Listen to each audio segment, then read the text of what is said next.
Welcome everyone. We're excited to be here to have a great time together to learn more about mental health. So I want to introduce our speakers to you. We have Joe and Heidi Custin. They're on a mission to spread awareness about mental illness after their son took his own life. They lost their son Adam when he died by suicide in 2015 on Christmas Day at the age of 24.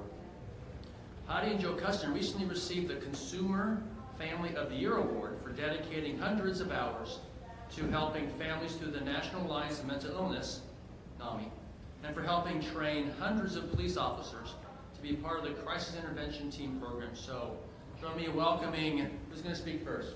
Heidi will speak first. Heidi and Joe Custin. Thank you. A little bit shorter. Hello, everybody. I want to thank you all for watching today. This is obviously very dear to our hearts. Before we tell our story, I do want to say a little bit about NAMI, the National Alliance on Mental Illness. I'm the outreach coordinator of Greater Kansas City, and my husband is a family-to-family instructor. NAMI is an organization that we would say saved our lives or improved our lives greatly during incredible times of crisis over many, many years. NAMI offers free classes to families who have family members living with a mental illness. They offer classes to people living with a mental illness to help them learn how to navigate their world that they're living in. We also offer support groups for families. I'm actually a family support group facilitator myself, and support groups for people living with mental illness. Every program with NAMI is free to the public, which I think is a wonderful thing. And it's led by peers. So what that means is I can't lead a family class unless I have a family member who lives with a mental illness. I can't lead a connections support group unless I'm living with a mental illness. So it's all very relatable. We don't have trained counselors or psychiatrists sitting in the room with us telling us how we need to feel and how we're supposed to act or behave. It's support, and it's just a beautiful thing. I have up here on the table, if anybody's interested in grabbing one, I have some papers that I came up with on mental health symptoms, suicide awareness, and some resources that we have, and I'll refer to this as we tell our story. So, right now I'm wearing my NAMI badge as a professional, but when I tell my story, I take the badge off because I am now a mother. And this is my life and my story and Joe's story. So our story began nearly 35 years ago. The life we have led typically is pretty rocky for people in relationships. When you have children with mental illness, it's a struggle. If you have a family member with a mental illness, it's a struggle. And the statistics for divorce are super, super high. But Joe and I have just been each other's rock for 35 years. That's when we got married. I know Joe wants to say something about that. Your picture. I don't think he likes that picture. He's usually up and down, but he did just have surgery, so it's okay. Well, I was just going to say, you can see that this was 35 years ago, and I'm just here to tell everybody, if you take care of yourself and you do well, you don't have to look like this if you fast forward to this time. You don't have to be walking with a cane. No, Joe takes very good care of himself. But usually, if I seem awkward, it's because I usually am a pacer, but you won't hear me if I'm not on the mic, so I'm going to try to stand still. So when we started out 35 years ago, we had those same hopes and dreams that everybody does. We were two young people who decided to have a family, and we had this pretty idealistic view of what life was going to be like. We were going to have children. We had two, Stephanie and Adam. I see Joe has pictures of Adam there, as the story mainly focuses on Adam. Adam and Stephanie were 17 months apart, and Joe and I thought, well, you know, if we do like all these role model things, life is going to be perfect, our kids are going to be perfect. I mean, what could go wrong, right? So what did we focus on? What you got on the next slide? Oh, that's us, the four of us in our younger years. So we decided we would volunteer for like everything that came along. So, for example, Joe coached basketballs, baseball, flag football, you name it. We were Boy Scout and Girl Scout leaders. We did everything that we thought was right. We took our kids to church, enrolled them in religious education, because that's going to create, you know, a well-rounded child. We lived in Tulsa, Oklahoma area in Broken Arrow for 20 years, where we raised our kids. We're from Missouri, but that's where we lived with our jobs. And our family was a little bit of distance away at that time. But we traveled frequently just to make sure they had that interaction with family. And at home, we did family dinners together every night. It's almost like we read some kind of guidebook that said, this is going to create the ideal family. And it was ideal. We had a great life together until things fell apart, as they did. And Joe's kind of going through a few of the slides of some of the things we did together. At the age of 14, Adam had his first suicide attempt. If Adam had completed suicide, we would have been that family that said, well, there wasn't anything wrong with Adam. What would have caused him to do that? But Adam lived. And so we learned a lot of things along the way. Bob, do you want to see if anybody wants a copy of these? Some of the things that Adam started manifesting, mental health, mental illness symptoms, feeling sad or down, confused thinking or reduced ability to concentrate. School became very difficult for Adam, and he was an A student, and excessive fears or worries. We didn't know that then, but we know that now. Mood changes, definite mood changes. Adam went from being a very outgoing little boy to this person that withdrew, started hanging around kids that weren't the kids he grew up with, staying in his room often. Significant tiredness, I see this. He was tired all the time. Low energy. Detachment from reality, definitely. Couldn't cope with daily problems or understand or relate to situations or to people. Problems with alcohol or drug use. This was something that Adam kind of dove into also. And it started with smoking cigarettes, and then it was drinking, and then it was smoking pot. And his eating habits did change. He didn't eat very much. He was really, really tiny.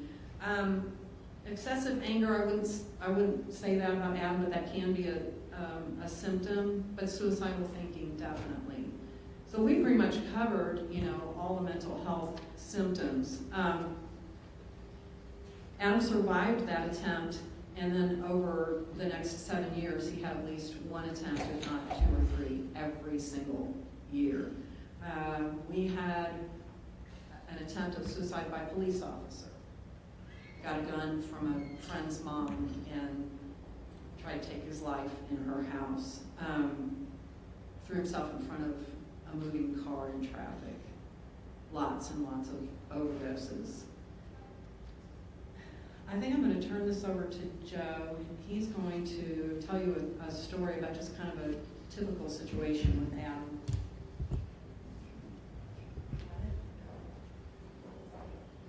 Thank you, guys. I'm Joe, and Heidi's husband.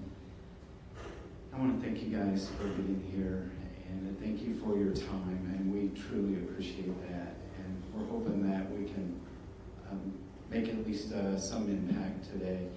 And we stopped on this slide because here we are on, in this slide, we are on a trip to South Florida with the Scouts to Sea Base. And that is an awesome place. You stay on an island for a week, and you do all kinds of things. From right here, we were fishing for sharks, and we did just amazing things, learning about sea life. And you can see in this picture, and I hope you can see it really good, but this young man is not a happy guy right here. And so I'm going to pause just for 1 second, because he's mad here, he's confused, he's, frankly, I would say delusional, and so were his parents at this time. Because as Heidi said, you saw these pictures of this really, I would say, well-adjusted young man, and we were all trying to do the things that, as a team, Heidi and I were a great training team, we tried to do all the things that we thought were right to ensure that they had a well-balanced life. We looked for adventures, we were involved in scouting, we were involved in church, we did community activities, and he seemed to be really happy. He had great friends, and if you don't mind my saying, I think he was a nice-looking young man.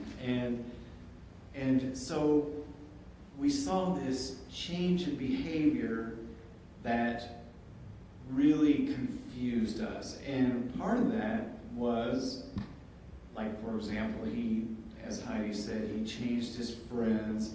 He dyed his hair jet black, and then he swooped it over his eye. And it's just, for me personally, I just saw darkness. I didn't like it at all. I didn't think it was the right thing. I thought he was going in the wrong direction. And he was doing poorly in school. And so he stole some, what they call triple C's, or quercetin from a grocery store, and he took a whole bottle. And so, as Heidi said, we had numerous suicide attempts through over-the-counter medications. We went to the hospital more times than we could literally count. We went to the emergency room. He had his stomach pumped. He drank charcoal, and continued just making really bad decisions. And frankly, as dad, I'm not a happy camper at this point. I'm telling him, you've got to be in school, you've got to do well in school. What is your major malfunction? Why are you doing these things? This is just wrong. And we thought, at the time, we were just dealing with poor behavior. And by golly, we're going to nip this in the bud. And so you can see in this picture, you kind of fast forward a little bit, we're still trying to have a normal life. But you can see these young men here, they've got, decent haircuts, and these guys, they're really well-adjusted young men. They're outstanding guys. Adam had, through Scouts, had surrounded himself with really good young men. But you can see here, his hair is down to his shoulders. Well, that's not because it was something that I personally wanted. And it was not long hair, whatever, that's fine. But it was the attitude that was behind it. And it was kind of well, screw you, Dad. I don't have to do a thing you say. And I'm Dad, and I'm saying, that's not how it works in our household. And so we had, I would say, significant conflict at this point. And, we got into an argument about it. And I said, son, we it's time to get your hair cut. We're going to get this hair out of your face. We're just going to get it at least neat and clean looking, because I've got to be seen with you for one. And he's, he's saying, no, I'm not going to do it. Well, we actually help train CIT, crisis intervention trained officers, and officers have kind of a, I guess you could say, a progression. So at first they're going to ask you to do something, then they're going to tell you to do something, then they're going to make you do something. Especially if you're breaking the law and it needs to be under control. And we were at the make point here. So I got him in the car, and we are on our way to the barber shop, and the passenger door opens and he is out of the car onto the road. And at that point, I'm just, of course I'm angry. I'm like, why are you doing this? And I just, at that point, I think started to realize that something was wrong. But at this point right here, Heidi and I are, I would say, completely confused. We have tried everything that we could think of to keep him in school, and I think Heidi will probably tell you, but he did not make it through his first semester of freshman year of high school. Just walked out of the school. So this was behavior that we're angry about, we're confused about, and we don't know what to do. Because you don't know what you don't know, but once you do, you are accountable, let me tell you. So in that picture, Adam is about 15, I'm gonna guess. Yeah. I had a degree in child development, and things just kind of started rolling in my head that something's just not quite right here, and I'm doing my research on the side. When Adam had his first attempt, we placed him in a mental health facility in Tulsa. He was there for a week or so, and he was diagnosed with clinical depression. So he's being treated for clinical depression. Clinical depression, you lack dopamine in the brain. They're adding that with his medication. But I have no doubt Adam was depressed. I mean, obviously he was sad, and I'm seeing some completely different things to me that don't add up. And I remember asking a psychiatrist when he was 16, could it be Adam lives with schizophrenia? Oh no, we can't make that kind of a diagnosis at this age. Now keep in mind, this was actually 16 years ago. Things have really changed since then, and I'm very, very thankful. Because we need to hit this early on. We need to help people at early onset of whatever your diagnosis is. But for many years, he was not diagnosed with the correct diagnosis. So when Adam was 18 and Stephanie was 19, Joe had a promotion and we were moved back to Missouri 20 years after we lived in Oklahoma. And the kids had a choice. He was 18, she was 19. They could have stayed at home. But honestly, their mental state, even Stephanie, I would say at the time she probably did have depression. I know she had anxiety. They just weren't ready, to have their wings and fly. So they moved to Kansas City with us. Well, you have that slide of him in the truck with the moving thing. Yeah, he wasn't really happy about coming, but he did. You want to tell your story? Oh, sure. I hate to make you get up and down all the time. Yeah, so, okay, it's back on me. And so we moved to Kansas City, and I got a job promotion. I was really happy about that. Really helped us out in a lot of ways. But Heidi and I met in Columbia, so we lived in Missouri. Heidi's a Missouri girl through and through. I think her grandfather was actually a professor here in the 60s, But so we're Missouri people, and we lived in Oklahoma for 20 years, as Heidi said, and we moved to Kansas City from Oklahoma, which was closer to home from us, where we thought, wow, this solves a lot of problems. Number one, our children, specifically Adam, but also Stephanie, get to change locations, so we get to lose all of the friends that they had that were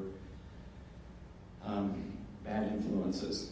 And our son could be bad influences on other people. So with that, that was pretty good. The other is that maybe we can start a new life, get started on a fresh foot, and maybe start college, maybe get job training, maybe even work for longer than 2 weeks. But here we are, and so it's move day, and leading up to move day, I had really prepared them. Now, I know some of you are going to probably like, okay, so it was bad. For 2 weeks, 4 people lived in a 600 square foot, 1-bedroom apartment. I'm like, all right guys, so it's just 2 weeks, we're going to be together, it's going to be close quarters, but we can handle this just for 2 weeks. We're going to move into a house where each person gets their own bedroom, and we'll be able to spread out, but this is just temporary, just 2 weeks. Fine, Dad, that's great, we can handle it. And then it was a week. I'm like, all right, guys, we just have a week left. We can do this. Things are kind of getting a little tight, and we're starting to get a little argumentative. And I'm like, just a week. We got 1 week. It's going to be move day. We're going to get everything. We're going to have our own place. Great. 2 days. Just 2 days, and things are really getting tight at home and really argumentative. I'm like, guys, you can do this. We do just 2 days, just 2 days. It comes to the day of the move, and I'm like, all right, here we are, the day of, and everybody's agreeable. Yeah, we got this move going.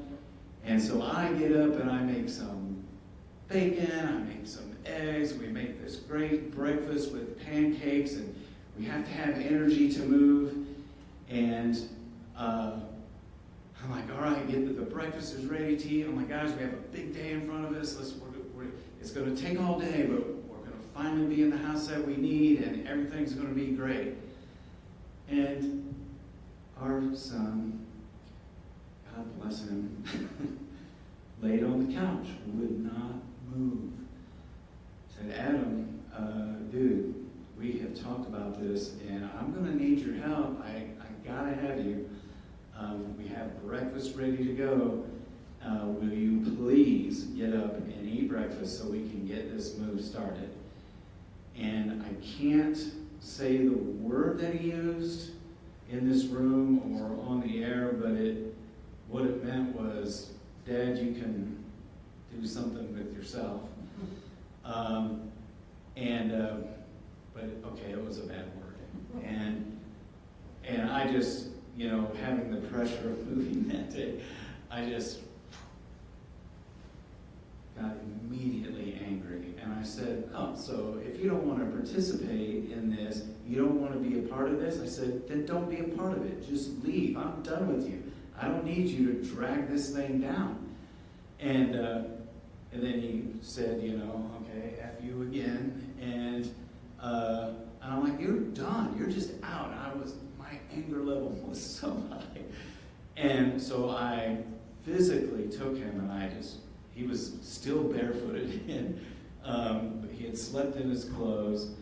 And I said, there's an interstate out there. I said, you can just go to the interstate. You can hitchhike to wherever you want to go. I don't care. That's it.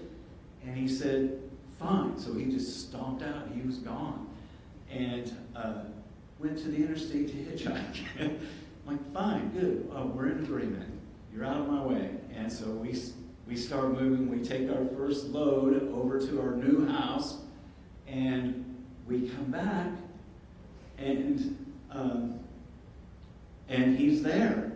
I said, well, why are you back? And he said, well, I went and I hitchhiked on the interstate like you said it. And he said, then the highway patrolman came and he picked me up. And the highway patrolman asked me, well, why are you out here? And I told the highway patrolman, well, my dad's an asshole, that's why I'm out here. And the highway patrolman said, well, let me guess, he wants you to get a job. And he said, I will take you back, you're done. Just so there we have it. So that's our great move from an apartment in KC to our house. Wonderful day. And at this point, we still don't know the truth about Adam. He's 18. So within that year, when we're living in our home, I'm unpacking a box and I came across a pamphlet that I picked up in Tulsa about NAMI, of all things. And I'm looking through it and I thought, why didn't I do this when we were in Tulsa? I'm gonna stop for a second, guys. Don't think that I'm gonna have a stroke or anything. I have a physiological response when I speak of things emotional, and I turn red, but I'm okay. Because some people are like, are you okay? You know, so I'm gonna get red. Don't worry about it. So I checked to see if Kansas City had a chapter, and they did. And maybe I hadn't quite hit my rock bottom yet when we were in Tulsa, or maybe I was too afraid to find out. You know, it's hard to say what my reasons were. But Joe and I went to a support group for families, which is what I now facilitate. And then we took the family to family class, which is what Joe now teaches. And it changed our outlook on everything. And when we took the family to family class, which at the time was a 12-week course, they've broken it down to 9 weeks now, but it meets once a week, it's phenomenal. You come out with a notebook this thick, you know, big notebook, and it goes over things like you've been through it, I take it. You go through communication with your loved ones, medications, who do you call in crisis? That's where we learn about crisis intervention trained police officers. So much information. And we did role playing on, you know, I'm the person with mental illness, you're the caregiver, vice versa. So beneficial. But what really hit us hard is we're looking at these sheets that have all these different diagnoses, which I have them on the table here if anybody's interested in taking a pamphlet, but we had schizophrenia, we had bipolar disorder, we had borderline personality disorder, depression, you name it.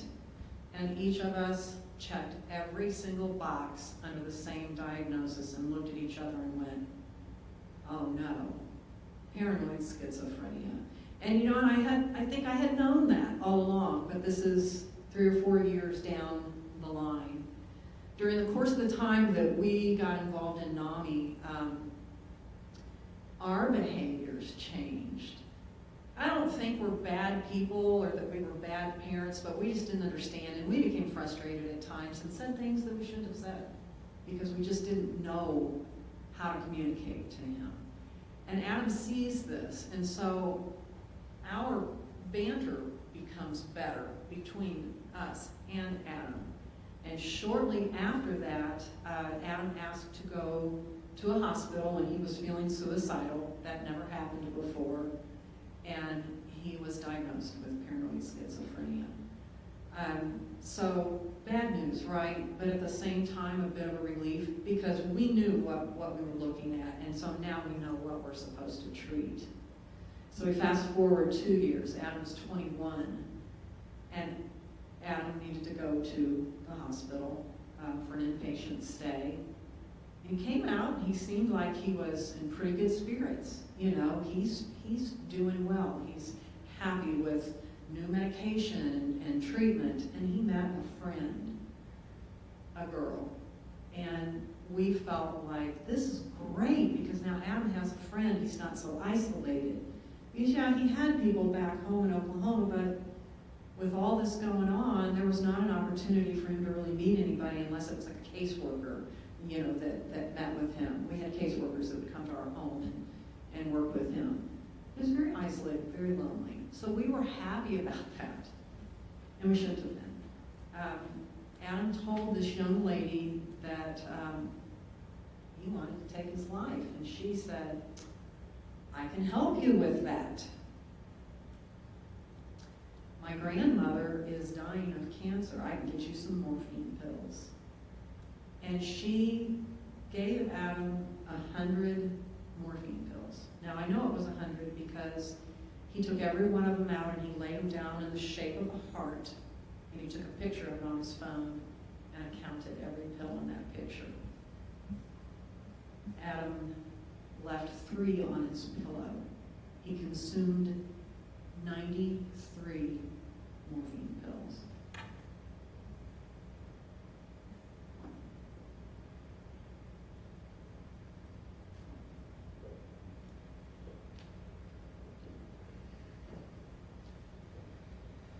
Yeah, so we didn't know this. We did not know this.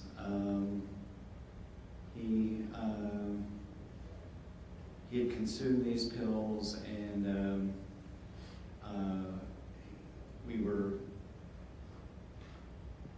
trying to have the best life that we could, but he just obviously wanted to go. Well, this one evening, it was kind of getting late, probably about 10 o'clock in the evening, and I just thought, I'm going to tell him good night. I haven't really talked to him for the evening.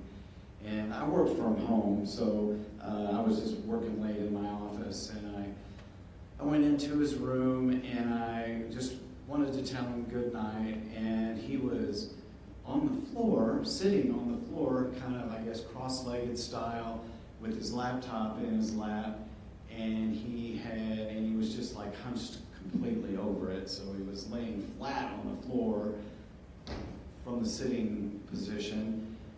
And I remember thinking, wow, that's a little odd. So I reached down and I said, Adam, and he opened his eyes, he looked up, and he said, yeah. And I said, wow, you seem really tired. And he said, yeah, Dad, I'm tired.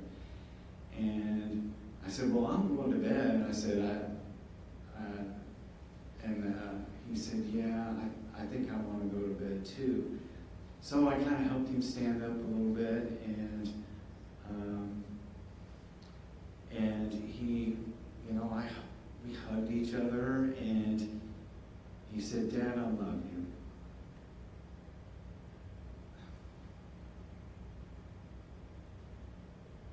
Which, I was kind of taken back by that, because that just, that was not really our communication level.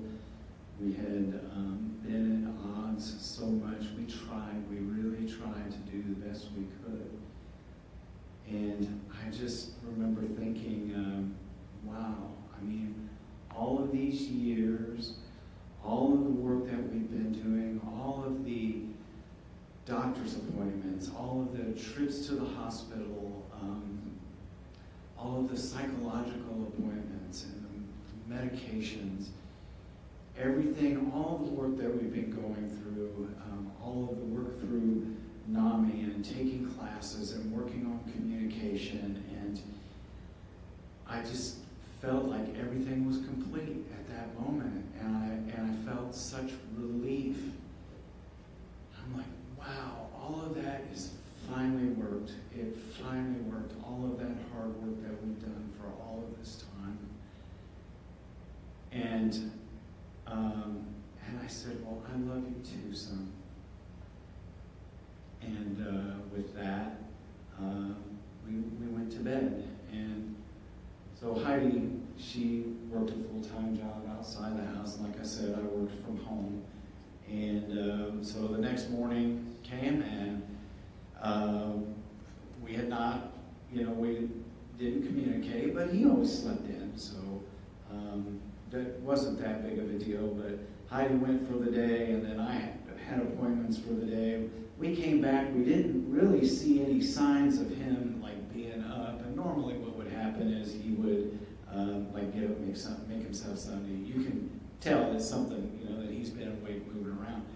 But, went in and checked on him, and I just kind of opened his door. I could hear him in there breathing and snoring, and like, wow, you know, he was really tired, and frankly, you know, he had been, up to that point, psychotic, honestly, and when he was under psychosis, which, you know, was very, very agitated, and the period of psychosis lasted a straight 48 hours, and we just kind of learned to ride through them, but, you know, pacing back and forth, in one door, out the other, you know, out the front door, smoke a cigarette, come back, talking to the voices, and he had been that way, and so we just, you know, plus he had seemed calm when he told me that he loved me, and so we just thought, you know, his body needed a break, he's just asleep.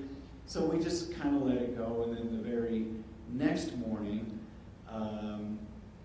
you know, Heidi had went to work, and I thought, you know, we haven't talked to him for a day and a half. I'm gonna go into his room, and I'm going to do, like, offering food, because that was usually food. Anytime I was nice to him, then it might have been patronizing. You know, Adam, man, you're the greatest person.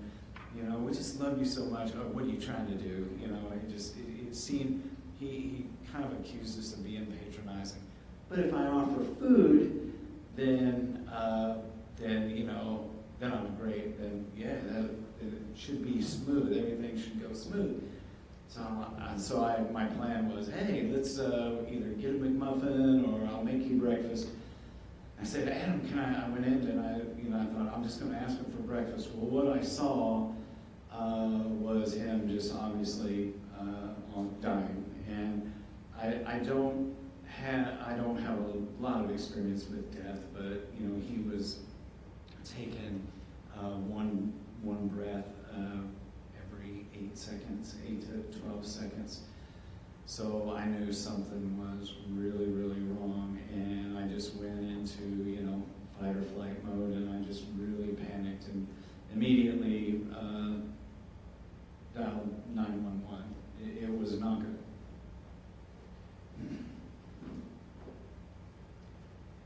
Does this actually come off? It does. Is that okay? I feel better about that. Yeah, I can pace, especially in this part. So I get a call from Joe, and I'm about 40 minutes away from home, and I couldn't understand a thing he said. But I could tell by his tone of voice, it was crisis, it was bad. And all I could think to say was, is he gone? I don't know why those words, but I do remember saying that, and he said, I don't know, they just loaded him into the ambulance. Well, they took him to St. Joseph Hospital, which was about halfway between where we lived and where I worked. So Joe and I came from two different directions and met each other there. The news over the next hours that unfolded was really, really grim. It was horrible. Adam's kidneys are shutting down. Adam's liver is shutting down. Adam's brain dead. You can't survive brain death. Well, we called family. Family literally came from all over the United States because we knew what we had to do. He was on life support. That was what was keeping him alive. And we had to make that decision that no parent wants to make, to remove Adam from life support. So the night we did this, it was actually my father's 80th birthday. What a way to remember it. It's certainly not how we planned on celebrating, but our family gathered in that ICU room. Our family and probably 40 people or so from NAMI, generally are allowed a couple of people in there, but in this situation, you know, they're going to let us have whoever we want. And we stood around the room, we held hands, we prayed. I remember when they took him off of life support, and at the very same second, Joe and I buckled. Right behind him stood his brother, behind me stood my older sister, and they both caught us and lifted us up. And I tell you, if it wasn't for the support that we had, I don't know how we would have survived that. It was explained to us that when they take somebody off of life support, you don't necessarily die right away. but they also told us it is imminent. He's brain dead. He will die. They moved him to a different floor. Of course, now he's not on any support, so we don't have nurses checking on him or anything. No reason to. He's going to die, right? So my siblings, Joe's siblings, all of us stayed in this room with Adam, just waiting. It was agonizing. We were in there with him for 4 days and 4 nights. Horrible. And I had a brother who couldn't be there during this time because he worked in the oil fields in Dakota, where you're from. And he was coming through. He lived in southern Missouri. He was passing through to go see his family. So he stops in and he sits next to Adam in his bed, and he says to Adam, "I don't know if you can hear me, buddy, but this is your Uncle Jimmy, and I just wanted to say I love you, and I hope someday I'll see you on the other side." And a voice said, "Yeah, how you doing?" And we went, "What? Did you hear that?" "Yeah, I heard that." Joe ran to go get the neurologist that was on weekend call. She didn't have the greatest bedside manner, I'll just say it that way, I'll be gentle here. We had a great neurologist the whole week through up to this point, but she was kind of mad at Joe for coming to tell her that, because she said that's impossible. He is brain dead. That was a reflex reaction. They spoke. Do people in comas speak? Was that a reflex? I don't know. It was just, she comes down and she runs tests on Adam, and he's unresponsive, so she does not believe this. And she leaves. And a few hours later, my little sister is beside his bed, and she says something to him, and he speaks to her. So we went through the same scenario a second time. Joe says, "I want him back on fluids. Let's get him hooked up." And she goes, unresponsive. We're going, "Adam, come on, you're in there. We know you're in there." So she says, "If I do this, then you're just going to have to go through this all over again. Do you realize what you're putting yourself through? Basically, this is ridiculous." Well, this is what we want to do. So now we have the attention of nurses and other medical personnel who are coming in and out, checking on him. And later that evening, a nurse was in the room, and all of a sudden he sat straight up and said, "I'm hungry, could I have a piece of cheese?" Well, the balls started rolling at that point because we had a professional in there. So now we realize that Adam comes out and he is as psychotic as ever, and now we have a traumatic brain injury, an anoxic brain injury. So you've got double trouble, basically. That first night, even though I hadn't slept in 4 nights, I laid on top of Adam in his bed to prevent him from pulling IVs out and a catheter. It was horrible. And meanwhile, Joe is running around trying to get a rehabilitation center that would take Adam. He needed physical rehabilitation, due to all the injuries, and he had had a stroke. So when he walked, this leg was, he's dragging this side of his body along. He looked in Missouri, Kansas, Arkansas, Iowa, Oklahoma. Not a single rehabilitation center would take him because he needed to get the schizophrenia under control first. You want to talk about stigma? That is about... We were shocked. We were shocked because we're looking at this kid who could possibly die still. He's not okay. And Research Psychiatric Hospital said, well, we'll take him. And they put him in a room that had like glass windows around it. And they said, we'll just keep an eye on him. If anything goes wrong, we'll get him over to the hospital, whatever. Okay, that was all we had to work with, so that's what we did. And they're evaluating his schizophrenia at the same time. This was early December, because he had come out of it on December the 2nd, I want to say. What year, Heidi? This was 2012. So, about a week later, we go in and well, when he went in, by the time he got to the hospital, he was not using a walker anymore, he was using a cane, and we were thrilled with that. That was progress anyway.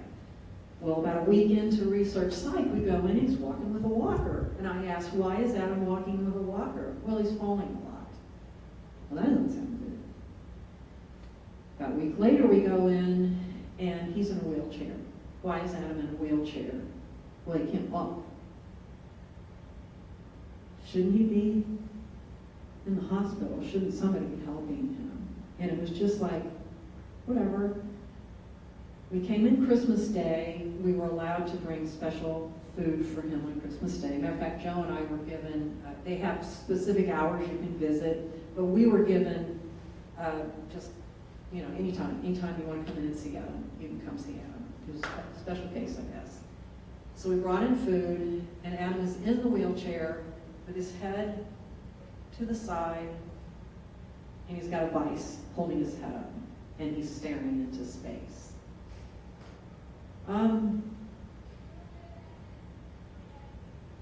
He's not responsive. He needs to go to the hospital. Well, it's Christmas Day. Nobody really wanted to do anything. And Joe said, do I need to call the police? Do I need to get a police officer in here to, get you to move him over? No, we're getting over there. So they took him to the brain unit on the other side of research. And Adam was in there for 5.5 weeks, and he wasn't very big anyway. He was about 5'6", weighed about 130 pounds, but he was down to 97 pounds. He was on a feeding tube. He just stared. That's all he did, just unresponsive, kind of catatonic type state. And 5.5 weeks later, a doctor walks in and Adam says, hi. He's back. Well, guess what? A rehab center would take him now because he can't do anything. He can't walk, he can't move, he's harmless now. So he went to Meadowbrook in Gardner, Kansas. It was an incredible facility. He had a huge room with all the updated equipment you can imagine, to help him. Big bathroom. They had to take him in a sling, to carry him back and forth into the bathroom. We noticed very quickly there was a side effect of Adam going under a second time. He had no schizophrenia. He had no signs of mental illness whatsoever. We got our kid back. We are in shock. Now, we got him back in kind of a rough shape, but we got him back. And Adam had short-term memories, Adam had long-term memories. Adam had to relearn everything. He had to relearn how to walk, how to talk, how to read, write, how to eat even. And it was the most incredible thing that we've ever witnessed unfold. Every day was a joy. Every day was a new thing. It was so amazing. And eventually Adam came home.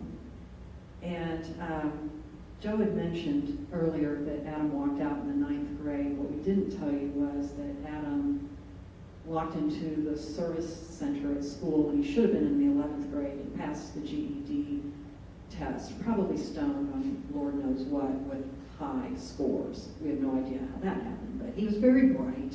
So he did technically have a high school diploma. And during his recovery, we got this really cool guy back. As you can see, he's happy. That's my sister there with him, right? Joe had gotten an award, I believe, at work or something. He was celebrating with him. He was so proud of him. Our relationship with him was amazing. And he was funny, and he was outgoing, and he was dating, and he was working. And then he said, I'm going to college. 3 years into this recovery, I'm going to go to college. I didn't know if that was possible. I really didn't. Well, he got accepted at Longview College in Lew Summit, and he was so excited, and he decided he was going to go into social work and help people have mental illness. He said, I want to help people who are like I was. And he was also a speaker for NAMI in a program we call In Our Own Voice, where he was trained, you know, you're all over this. He learned how to tell his story, you know, starting with the dark days and then, you know, transitioning into the good, and then what I would do differently, and, you know, giving his advice to other people who were struggling, and he did a really good job of it. So he was just doing all kinds of wonderful, wonderful things. So he's 24 at this point. The year was 2015. And my sister Ann asked if we would like to go on a trip to Montana the summer before school in July. School starts in August. She said, let's caravan. I'll take my sons. She has 3, a couple of their friends, and we'll all go together, we'll camp out, we'll hike, it's going to be great. Well, Adam didn't go on the long hikes with his male cousins. He just still kind of had, he did really well. He was actually very physically fit. As a matter of fact, this kid could do pull-ups with one arm and then do the other like 20 times in a row. I'm thinking, you were not even able to move, and you know, he did really well. But long-term things like that was just a little bit of an exertion. So some of the cousins were going to go hike for a couple of days and camp out, and we stayed at Glacier Park. As we were traveling up the mountains, and he was riding with my sister Ann in her van, she would send me messages, you know, we need to have a conversation. And okay, and we stopped at a rest area on the way, and she took me aside and she said, I hate to tell you this, but schizophrenia returned. And I said, what? And this was 3 years later. And I said, no. And she said, and there's some really strange things coming out of Adam's mouth. And I said, well, he has a quirky sense of humor. I'm still, you know, trying to say, no, this can't be happening. This can't be happening. And Joe says, in hindsight, that he feels that this was kind of coming on a little bit in the summer, you know, like he would just kind of maybe look like he was hearing whispers or whatever, but we believe that when we hit the altitudes, it just kind of went into full swing, and psychosis came on. Yeah, that was, we, as Heidi said, we had 3 amazing years, no signs at all of mental illness, no signs at all of schizophrenia.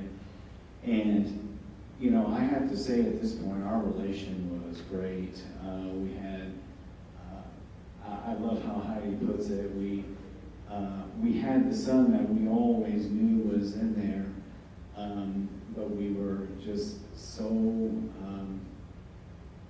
blocked by mental illness. We just could not get into that really good relational communication. Those were wonderful years. They really were.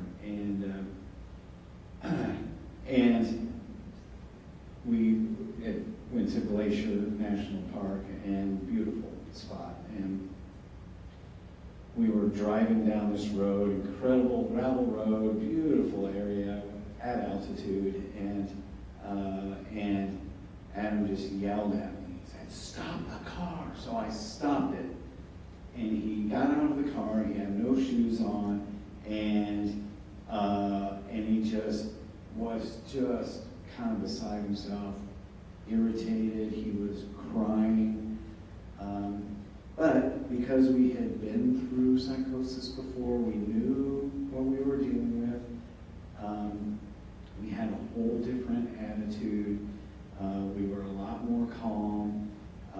We were a lot more empathetic, and we just knew what was happening. We didn't think it was possible. We thought he was cured forever. just like come up to my face, and he would say, "I love you," and then he would wrap his arms around me, and then he would just back off again, and he started just stomping on this rock. I think he was completely frustrated at that point. He was just stomping on this rock. And I said, "Adam, you're going to break your foot." And he was just balling up his fists and just totally frustrated. And so we kind of had to talk him down. And we are 1,300 miles from home.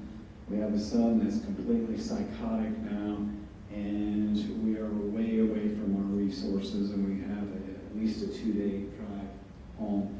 We cut our vacation short, and we were able to get him home without much incident and get him to our resources in Kansas City.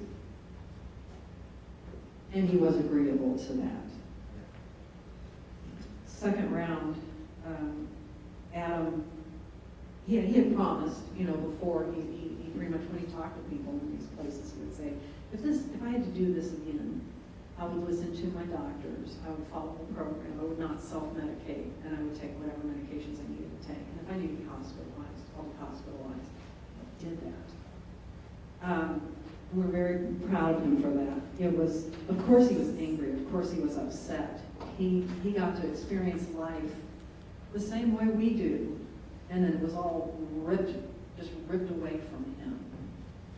And I'm going to back up a little bit. Prior to this happening, prior to this coming back, he had taught us a lot in those 3 years before it came back. Things we didn't know or understand about schizophrenia, because generally people with schizophrenia can't really communicate that.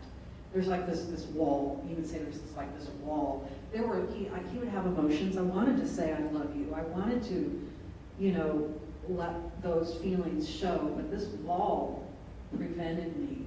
And the voices in my head were just so horrible, just screaming at me, and you're ugly, and you deserve to die, you need to die, you need to die. That's why he had multiple attempts, because they never left him alone. 24 hours a day, they haunted him. And one day, he called me when I was at work, and he said, "Mom, I just wanted to read to you a paragraph I have in a journal I wrote when I was a kid." And I said, "Okay." Well, it wasn't really it was a run-on sentence. It said, "We got our first dog today. In order to get rid of the voices in my head, I have to die." And I said, "Hold on a second, Adam. Your onset was at the age of 14.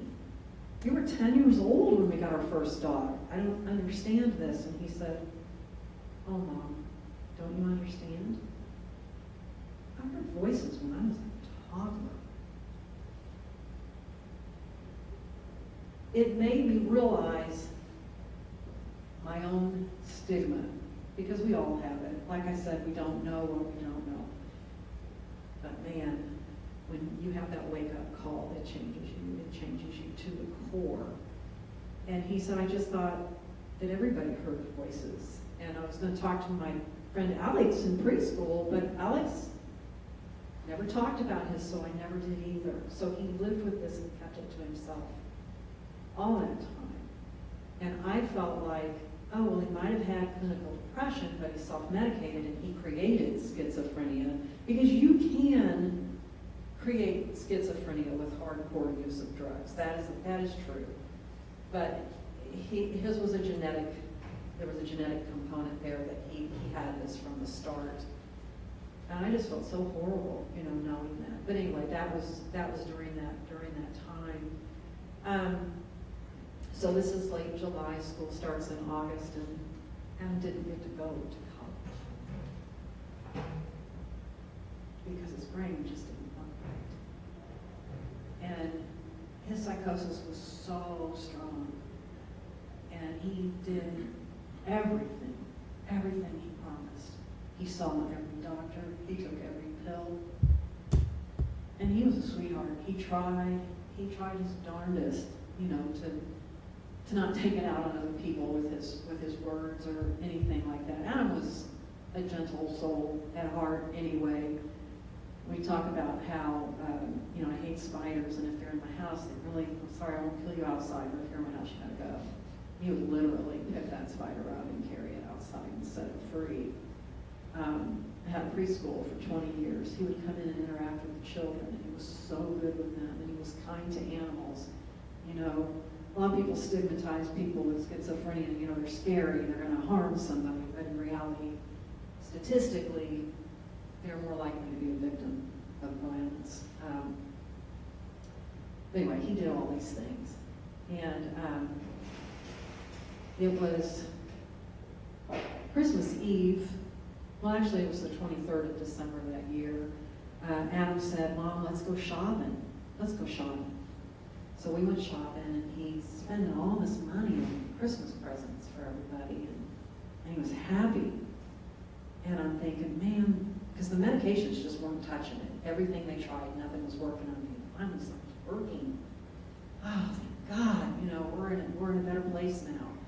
And so we went shopping, and I'm like, "Don't spend too much money, honey. You don't have to do that." He would say things like, "Mom, you need a new pair of gloves and a hat. Do you think it's going to hurt Dad's feelings if I purchase this for you, if I didn't do something extra for him?" When in reality, he spent more on his dad. I was thinking that at the time. I was thinking, like, his feelings are not going to be hurt. But, so, he's out there doing this. I remember him saying, he had one of those razors that you get by mail and they send you the blades or whatever. He said, "I'm going to give this to you, Mom." I was like, "But you use it." Because I'm growing my beard out. I don't need that right now. All the classic signs of suicide, and Nami has a page on the second page. And I knew this. I had studied this. I had learned this. But 3 years had gone by of a wonderful life. And I couldn't believe that anything horrible could happen. He didn't have any threats about killing himself. He wasn't aggressive. Not, a lot of these things, no. But he did have the mood swings, and he was giving things away. And Christmas Eve, we go, well, my mom has passed now, but both parents have, but we would go to Columbia, 2 hours away, and we would spend Christmas Eve with my parents. My kids did not like to travel to do that due to their mental state of mind, and that was okay. We would come back Christmas morning and spend the morning or the day with our kids, and that was the plan. Stephanie lived in an apartment. We're going to pick you up, and we're going to go home. And we were at Mom's, and many of us were sleeping down in the basement. We had air beds, couches, you name it. 3 o'clock in the morning, I was awakened in my sleep by something. I sat bolt upright in bed and I screamed.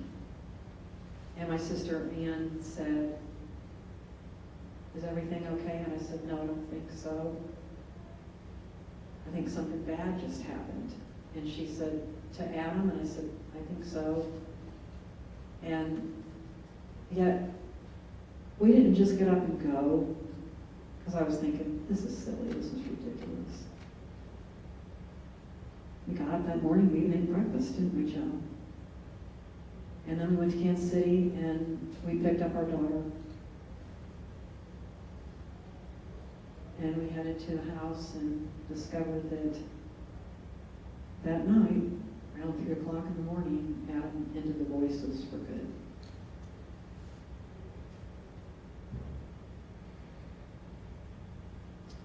My poor girl was nearly destroyed by this. We all were.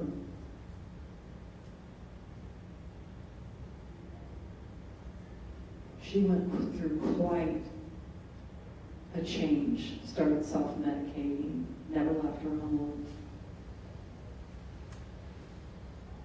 Thank God she met somebody who loved her enough to love her through all of this. During COVID, when everything shut down, because she was a afraid to leave her house. She had PTSD, depression, anxiety. She felt safe doing online support because she didn't have to go anywhere. She didn't feel that pressure. And she was doing drugs and all of this. Anyway, she did drug recovery, addiction recovery. She did a NAMI support group for people living with mental illness. And she also did a domestic abuse because her previous boyfriend, when Adam was alive, had nearly taken her life. She had a lot on her plate. Today, Stephanie is married. They got married last June. She is running a dog boarding business in her home, and she's very content and very happy with that. But it has been a journey. And I do invite you, please pick up any information. If it's not for yourself, pick it up for somebody you love. And on the last page of this, we also have our contact information. We also have information about what to do in crisis. 988 is a great number. You can text or call, and there's someone there to talk with you. But please, if it's an emergency, do call 911. And if a loved one is in crisis and you have to call the police for help, ask for a crisis intervention trained officer, CIT. So important. They are trained to handle these situations. We're calling it help, not handcuffs, and that's really, really important. Is there anything you wanted to add before we open it up? Oh, thank you, Heidi. We were going to have an intermission. I think we're going to skip that part.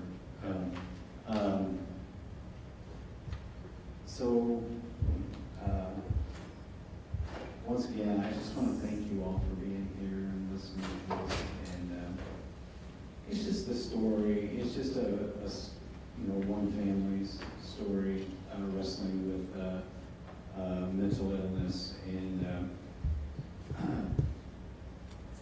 I don't want to leave you that way. And because in NAMI we embrace humor as healthy, and some of the quirky things and crazy things that went on in our house, well, I'll just tell you this: I think this is kind of funny what happened, but we were on a first name basis with police officers. Not my choice; it's just because we had so much contact. And Adam was in one of his psychotic breaks, and he was pacing back and forth, talking to the voices out the front door, coming through the house, out the back door, talking to the voices, and again, out the front door, smoke a cigarette, come back through, and Heidi and I were like, we've got to get him some help. He needs to see somebody. He was kind of saying some things that made us a little afraid. I guess you could say, just for maybe an act of violence, but I don't want to overstate it. But it's just things that he was saying that we weren't used to hearing. And in fact, we had our bedroom door locked. We were just a little bit concerned. I don't want to say scared, afraid, but deeply concerned. So I called, we're from Grandview. I called the Grandview police. And I said, hey, our son, gave him a little bit of history, and we need to find some help. We need a CIT officer. And they said, fine. And they said, and then 2 officers came. They were both CIT trained. And in the meantime, I got on my personal computer. I printed an affidavit for a 72-hour hold. If you're familiar with that, there is a way. If you get permission from a judge, you can have, under certain conditions, you can have somebody held and evaluated for 72 hours. Adam was an adult at this time, so I printed off an affidavit. I signed it myself, and to make it official. And the officers came. I met them out in the front yard, and the history, and I handed one of the two officers, I handed them this affidavit. Well, he looks at the affidavit, then he looks at me, back at my document, then he looks at me, and he said, nope. I said, I know, but we are desperate here. He really needs to get help. We need to get him, to see a psychiatrist. He's not cooperating, and on and on. So the officer said, well, how about if we talk to him? I said, great, that would be good. So we invite them into our house. They come into our house, and they go back to his room, and Adam's kind of half sitting, half laying in his bed, and he sees two uniformed officers in his room, and his eyes get big. He sits up, and one of the officers says, Adam, we understand that we need to find you some help. And Adam said, well, I don't have to do a thing you say unless I'm a danger to myself or others. And the police officer said, well, that may be true, or I can arrest you for that marijuana on your dresser. And Adam said, I prefer research psychiatric if that would be okay with you. Brilliant. So we found it. We got it, and I would have never thought of that. And so, there were things like that, and I like to say that Adam he always had girlfriends. He was a very gentle person. Except to himself. I agree, except to himself. And but we're doing this here today because we don't want his death to just go to waste, and we're just hoping that whatever we can do, that this story might help somebody to find help themselves. So with that, Question and answer? Yeah. question and answer, yes. So in order for sound, what we're going to do is you ask questions. We're not going to give you a mic. When you respond, please first rephrase the question Okay. and then answer it. We have about 15 minutes left. 15, okay, great, perfect. Okay, so does anybody have any questions they would like to? There's nothing too big, nothing too little, nothing too dark. We Heard it are all. complete open books. I can start with one that we get really pretty often, and that is what happened with the girl that gave Adam the morphine pills. And I guess the bottom line is that we didn't pursue it. There was so much going on. We were spinning so many plates, and we had our son in a coma. That's all we could concentrate on. And we've had a prosecutor tell us that there is no statute of limitations on this, and that we could continue it today. And we just decided not to pursue it. It's just And in a twisted way, she gave us 3 more years of life. Weird but true. Yeah, that's true. Yeah, we really appreciate any questions, honestly. Yes. So what advice would you give to parents who are raising, say, teenagers, and they're not quite sure if it's just typical teen stuff, if it's something more serious? Okay, so you're asking if you have a teenager who's exhibiting these kind of behaviors and such, how do you know the difference, basically? Okay. We have learned through NAMI that you actually open up that conversation. If we would have said, instead of, Adam, you can't smoke, we don't do this in our house, or you can't do this, if the approach was gentler, Bob, would you like to talk about how you feel? I know you're wanting to take those drugs, but what is making you feel like you have to? Or why do you feel angry? You're not always going to get the answer back. If they're really, really sick, sometimes they're still gonna put that wall up, and it's hard. I'm gonna tell you, Robert, it's really hard, because they often don't wanna talk to us. We are the parents, and we know nothing, we don't understand, it's hard. But just a gentler approach and not one of attack or accusation, it's hard. So notice that you were asking instead of telling. Exactly, exactly. How are you feeling today? What's happening? You know, everything going okay at school? How are your friends treating you? You know, how's your life outside of home? With just genuine interest, and try to keep the irritation out, because it's hard when you're very frustrated as a parent, because you just want things to be right. You know, you just want everything to be right. Robert, the first person who asked the question, I was going to do this for you anyway, gets a copy of my story. Cool. And while Heidi is doing that, it is hard, because what's the difference between, truly being sick and manipulation, which is what I think with teenagers, what we deal with, because teenagers are hard. We have to understand that. But in my opinion, I think a gentler approach, if I had it to do all over again, I would take a much gentler approach. And, I'm a former military guy. I kind of, just shot big, I came across as kind of a drill instructor, and I wish I wouldn't have done that. That would be a difference for That's me. something else to add to that. Also, I think it helps if the parents talk about this between the two of them, outside of the child, and make sure you're on the same page with your approach. I think that's really important.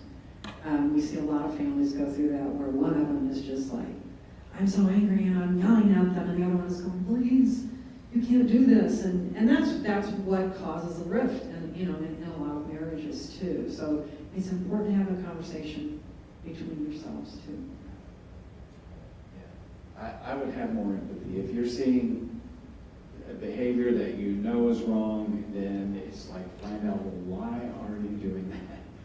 What's compelling you to do that? Yes. What was Adam's favorite season? His favorite. Favorite season? Summer, autumn?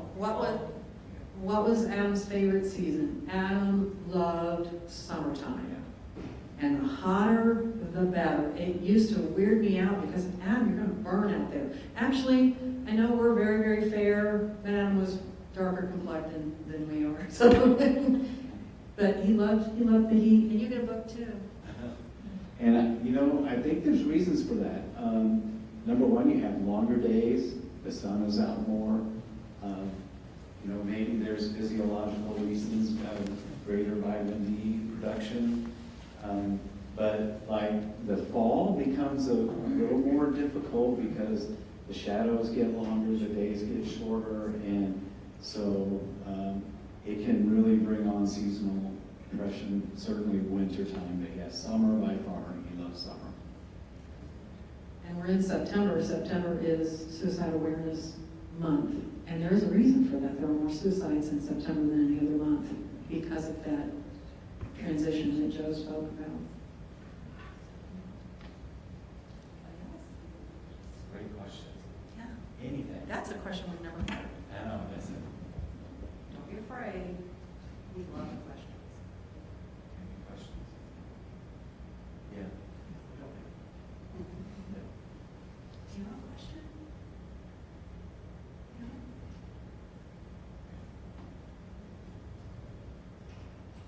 Okay, very good. Well, we appreciate you being here, and we thank you. Thank you very much for taking your time.